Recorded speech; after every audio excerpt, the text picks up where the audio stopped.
Welcome CUET aspirants.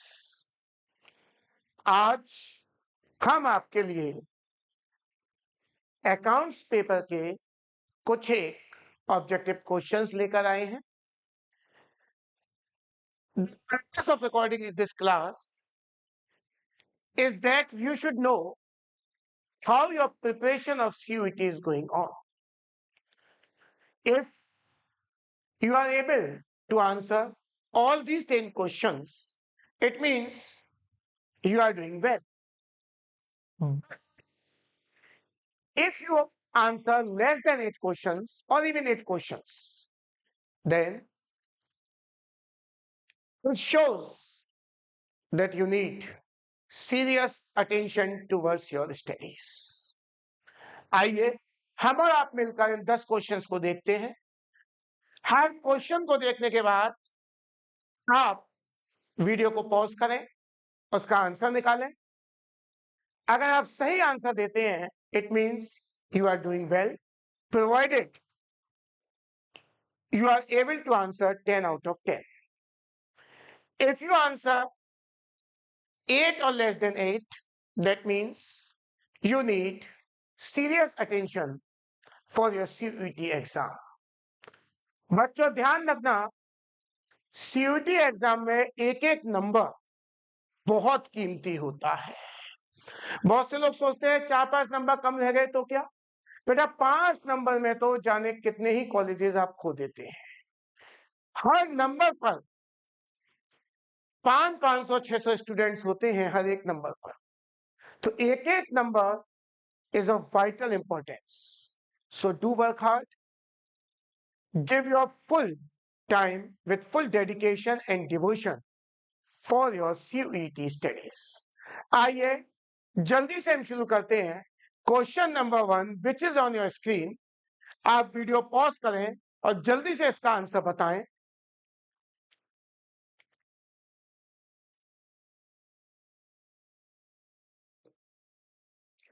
चलिए बच्चों, आप अब ऑन कर सकते हैं रिकॉर्डिंग पॉज से। देखिएगा क्वेश्चन क्या है। समय ले लीजिए आप, अभी शुरू में कोई दिक्कत नहीं, पॉज कर लीजिएगा देर के लिए। एक्स लिमिटेड ने इक्विपमेंट परचेज करे for 2,20,000 by cheque and issued 60,000 equity shares of 10 each at 25% premium. The purchase consideration will be। हमेशा ध्यान रखना, जब भी आप CUET में कोई भी न्यूमेरिकल अटेम्प्ट करें, आपको हमेशा लास्ट लाइन पढ़नी है। आपको नहीं पढ़ना शुरू का matter, you have to read the last lines. That is क्या पूछा है इस क्वेश्चन में। आपसे पूछा है परचेज कंसीडरेशन। परचेज कंसीडरेशन का मतलब कितने पैसे हमें पे करने पड़ेंगे। तो देखो उसने साफ साफ कहा है हमने चेक से पे करने हैं। कितने? 2,20,000 हमें उसे पे करने पड़े हैं चेक से। इसके सिवा वो कह रहा है हमने 16,000 शेयर इशू करे। बेटा 16,000 शेयर इशू करे हैं, एक शेयर 10 रुपीज का है, तो शेयर्स की वैल्यू हो गई 1,60,000 और शेयर पर 25% प्रीमियम है, यानी इस 1,60,000 का 25% आपको देना पड़ेगा प्रीमियम का। 25 4 जा 100, 100 से इसको डिवाइड कर दीजिए, इट इज 40,000। सबको ऐड कर दीजिए, 0 0 0 फिर 0, 6 और 4 10 और 2 12 का 2 कैरी 1 2 सॉरी 6 और 4 10 सॉरी हम थोड़ी सी गलती कर गए इसको बेटा। दिस इज 40,000 है, this is not 4 lakh, this is 1,60,000, this is 40,000। Add कीजिएगा, 0 0 0 0 12 1 और 4,20,000 will be your right answer। तो बात कहां की, आपको कुछ नहीं देखना, आपको सबसे पहले ये देखना है कि उसने आपसे क्वेश्चन में पूछा क्या है। उसने आपसे पूछा है परचेज कंसीडरेशन, यानी you have to calculate the value that you have to pay। Value that you have to pay. देखिए, what all payments have you made? You have made 2,20,000 through bank by check. Besides, you have issued 16,000 shares of 10 each. That is 1,60,000. Besides, these shares were issued at a premium. So 1,20,000 का 20% premium 40,000, तीनों को add back किया, it is your answer. अगर आप ये answer सही दे पाए, it's to good. अगर आप सही नहीं दे पाए तो फिर चिंता का विषय है। बहुत आसान से क्वेश्चंस मैंने रखे हैं, कोई टफ क्वेश्चंस नहीं रखे। कोई बात नहीं, we will move on to another question. ये क्वेश्चन आपके सामने, वीडियो को पॉज कीजिए, ट्राई कीजिए जल्दी से इसको करने के लिए।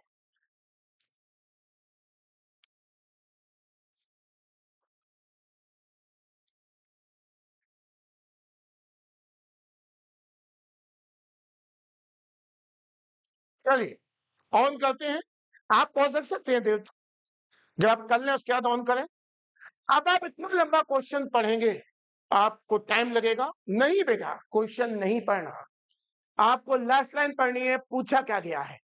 पूछा गया है क्या अमाउंट ट्रांसफर होगा शेयर कैपिटल में। बेटा ध्यान रखना, अगर सारे शेयर इश्यू हो गए हैं, चाहे फोरफिट होने के बाद हुए हो, चाहे फोरफिट होने से पहले हुए हो, अगर सारे शेयर इश्यू हो गए हैं तो शेयर कैपिटल में हमेशा जाती है, हमेशा जाती है, हमेशा जो फेस वैल्यू है वो जाती है, बशर्ते कि फुल अमाउंट कॉल्ड अप है। देखिएगा, सोनम लिमिटेड ने 10,000 शेयर इशू करे हैं 10 रुपए वाले 20% प्रीमियम पर। अमाउंट पेबल है 4 application, 4 allotment, 2 first call and balance second and final call. Rohit जिसे हमने 500 शेयर्स दिए थे, उसने पे नहीं कही दोनों कॉल्स और उसके शेयर फोरफिट हो गए। बाद में इसके सारे शेयर इशू हो गए 9 रुपए पर शेयर फुल्ली पेड, यानी 1 रुपए के डिस्काउंट। आपको कोई नहीं देखना, सिर्फ ये देखो जितने शेयर फोरफिट हुए थे सारे भी इशू हो गए। और दूसरी एक बात ये देखना, फुल्ली पेड आ रहा है या नहीं, फुल्ली पेड आ रहा है या नहीं। अगर फुल्ली पेड आ रहा है, सोचो ही मत, टोटल शेयर 10,000 थे और एक शेयर की फेस वैल्यू 10 रुपए थी, तो शेयर कैपिटल में जो जाएगा वो जाएगा 1 लाख रुपीज। आपको कुछ भी और कैलकुलेशन करने की जरूरत नहीं है। कई लोग तो एंट्री पास करना शुरू कर देंगे सारी, फिर जोड़ लेंगे। नहीं बेटा नहीं, you won't have that much time, time is precious. क्या देखना है? Listen to me carefully, what you have to look. First, कितने शेयर इशू हुए थे और क्या फोरफिट होने के बाद सारे शेयर इशू हो गए। अगर सारे शेयर इशू हो गए और फुल्ली पेड हुए हैं, 3 बातें देखनी है। टोटल शेयर कितने थे, फोरफिट होने के बाद क्या सारे शेयर इशू हो गए, और तीसरा क्या फुल्ली पेड है। अगर ये तीनों बातें हैं तो अमाउंट होगा 1 लाख। अब कई बच्चों के जहन में सवाल आ रहा होगा, सर अगर सारे शेयर री इशू नहीं हुए होते, इन 500 में से 300 री इशू हुए होते, तो क्या करते। सर अगर ये फुल्ली पेड अप नहीं होते, ₹8 पेड अप होते या ₹7 पेड अप होते या 9 पेड अप होते, तो क्या करते। सारे जवाब मैं दूंगा जब हम सीयूटी का अपना बैच शुरू करेंगे, ये सारे जवाब आपको मिलेंगे। ये तो एक छोटा सा क्वेश्चन है, इस तरह के बहुत से क्वेश्चंस आप देखेंगे। क्वेश्चन ये भी आ सकता है कि बैलेंस शीट के बैंक अकाउंट में कितना पैसा जाएगा। ये सारे क्वेश्चन जब हम सीयूटी की क्लासेस शुरू करेंगे, हम देखेंगे कैसे हम सेकंड्स में इनको सॉल्व कर पाते हैं। आइए अगले क्वेश्चन पे मूव ऑन करते हैं बच्चे। बहुत आसान सा क्वेश्चन, एक बार फिर पॉज कीजिए वीडियो को, जल्दी से कीजिए।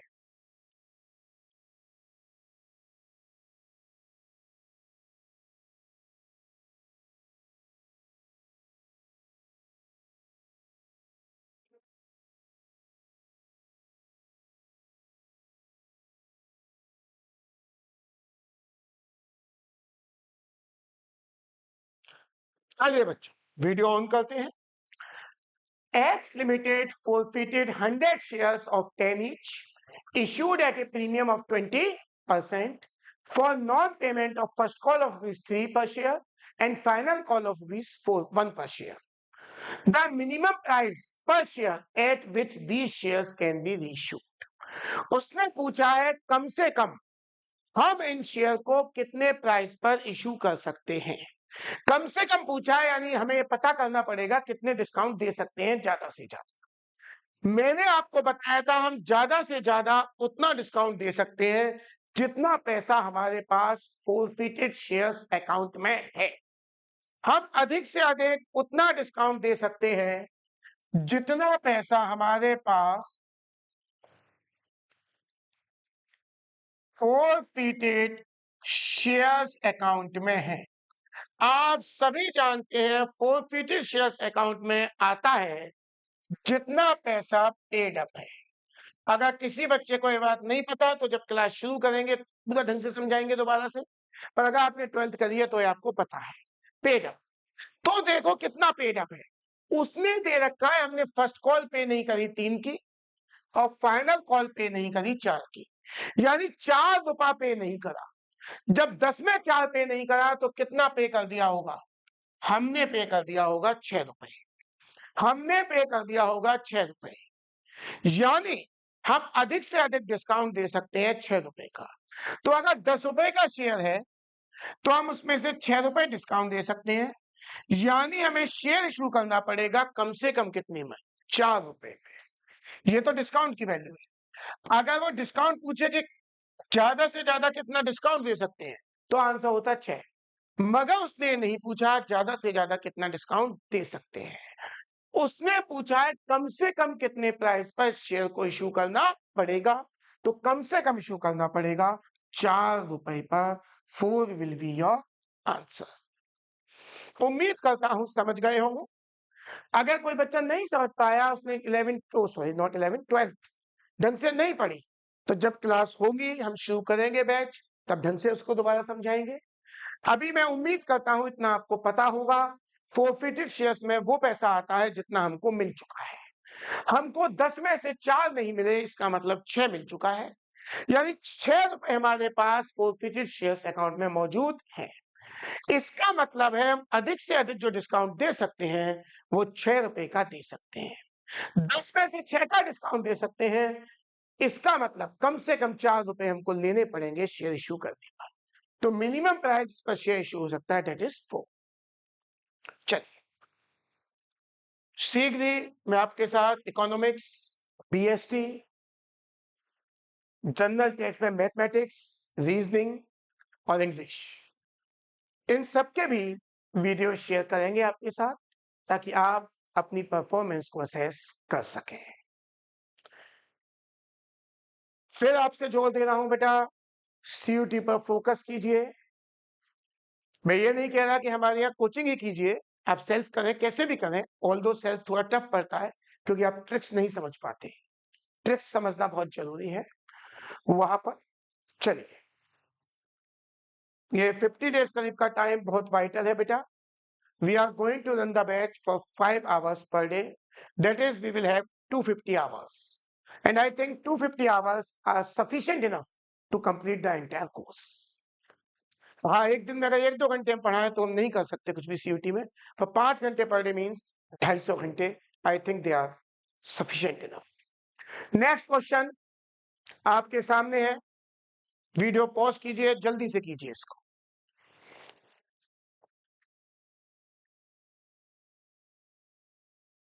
चलिए ऑन करते हैं, आप वीडियो ज्यादातर देर तक पॉज कर सकते हैं।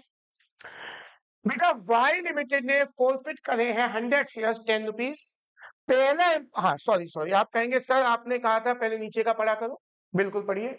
Gain on reissue, gain on reissue का मतलब होता है वो पैसा जो हम ट्रांसफर कर सकते हैं कैपिटल रिजर्व में, जो पैसा शेयर इशू करने के बाद भी हमारे पास बच जाता है। आप सबने ऐसे बहुत क्वेश्चन करे हैं। बेटा 10 का शेयर था मगर कॉल्ड अप कितने थे? 8। तो अब 10 से मतलब नहीं है, हमें मतलब है 8 से। 2 रुपए के प्रीमियम पर इश्यू करे थे।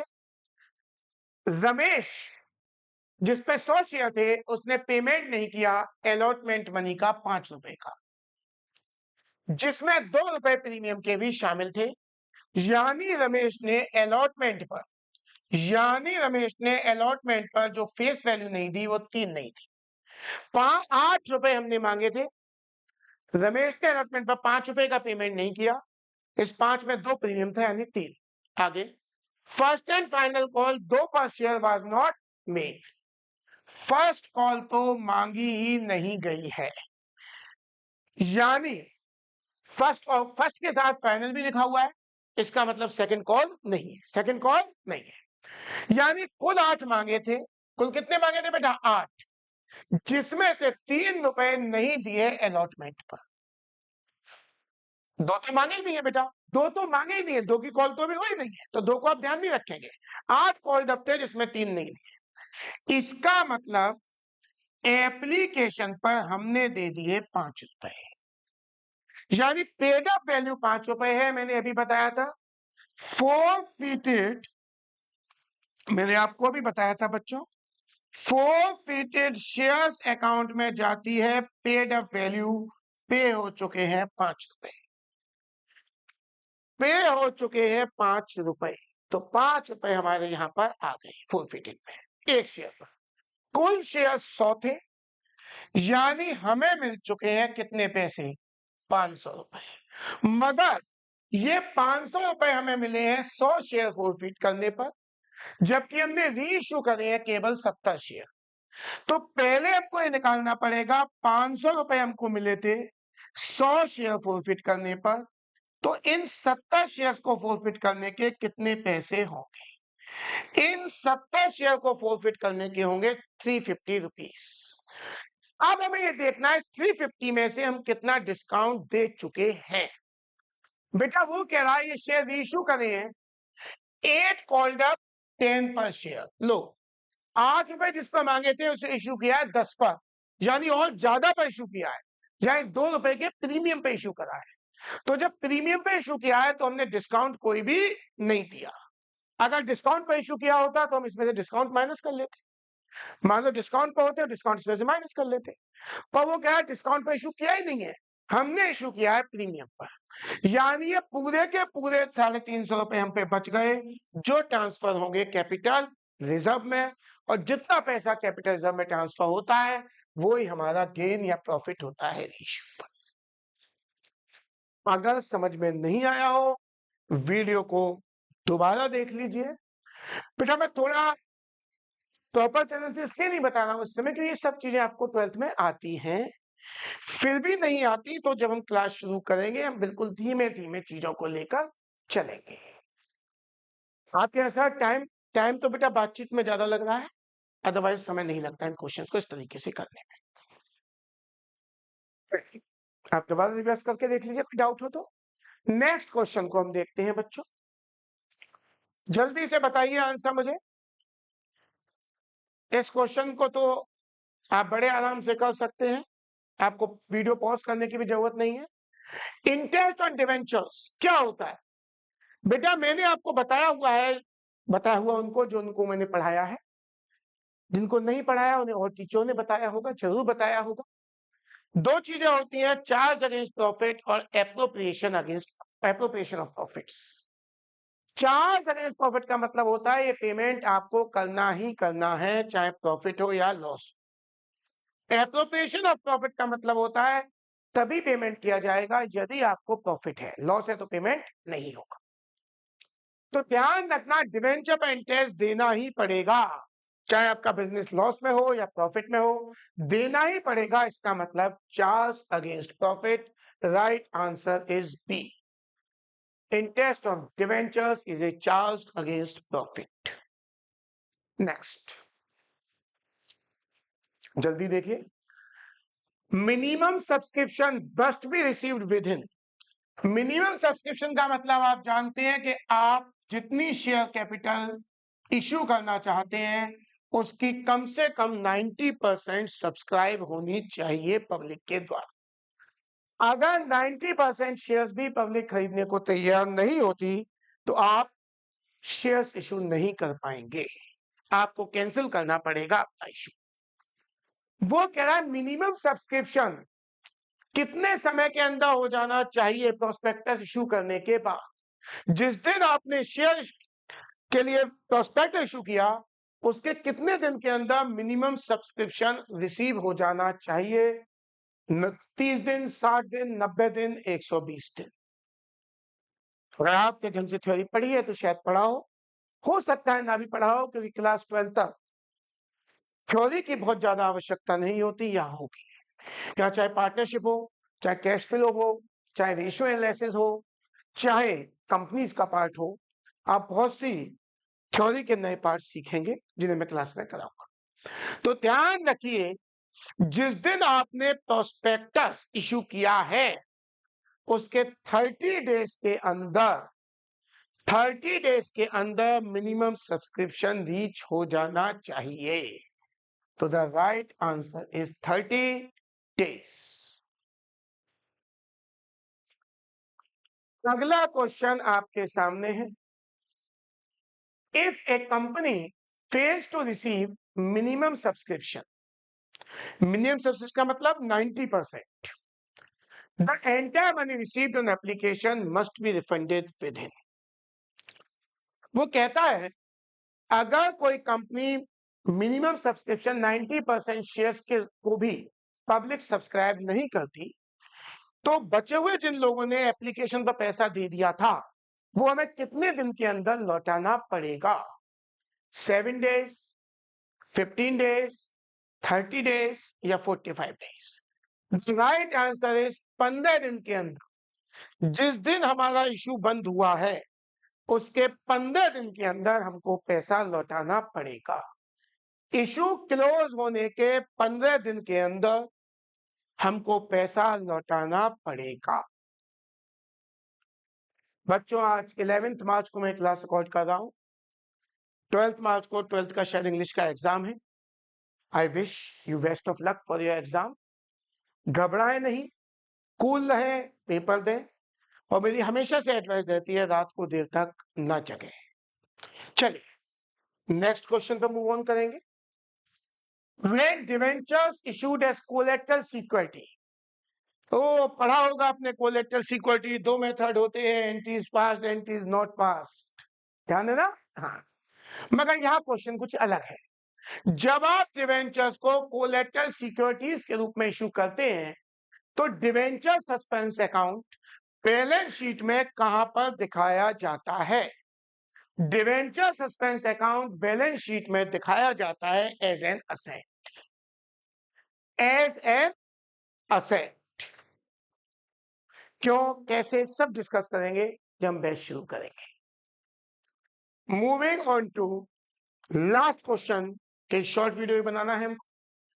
अगर फोरफिटेड शेयर रीइश्यू होते हैं डिस्काउंट पर, डिस्काउंट ज्यादा नहीं हो सकता, मैंने आपको थोड़ी देर पहले ही बताया था, डिस्काउंट ज्यादा नहीं हो सकता जितना अमाउंट आपने फोरफिट किया है। शेयर फोरफिचर अकाउंट के बैलेंस से ज्यादा नहीं हो सकता, तो डिस्काउंट ज्यादा नहीं हो सकता अमाउंट फोरफिटेड से। आप बस इतने ही 10 क्वेश्चन देखते हैं। अगर आप 10 के 10 अपने आप कर पाए, it means you are going well. 9 भी कर पाए, स्टिल इट्स गुड। पर अगर आप 9 से कम कर पाए तो ये चिंता का विषय है। अगर आपका टारगेट डीयू की अच्छी यूनिवर्सिटी, डीयू का कोई अच्छा कॉलेज है, तो you will have to work hard. CUET बहुत आसान नहीं है बेटा, और धीमे धीमे उसका लेवल बढ़ता जा रहा है। विश्वास रखिए, आप कर सकते हैं। बस आवश्यकता है आपकी लगन की। ध्यान रखिए, अगर व्यक्ति की विल पावर स्ट्रांग है, he can do everything he wishes. बस 50 दिन के लिए कमर कस लीजिए। इन 50 डेज मान लीजिए कि आपको कम से कम 10 घंटे पर डे पढ़ाई पर देने हैं। और मुझे पूरी उम्मीद है कि अगर आपने फुल डिवोशन और डेडिकेशन से ऐसा किया तो आपको कोई नहीं रोक सकता ड्यू के एक बेहतरीन कॉलेज में एडमिशन होने से। थैंक यू बच्चों, wish you best of luck for English exam. Daily हम या एक दिन छोड़कर एक दिन एक आध वीडियो आपको मोटिवेट करने के लिए शेयर करते रहेंगे। Thanks a lot.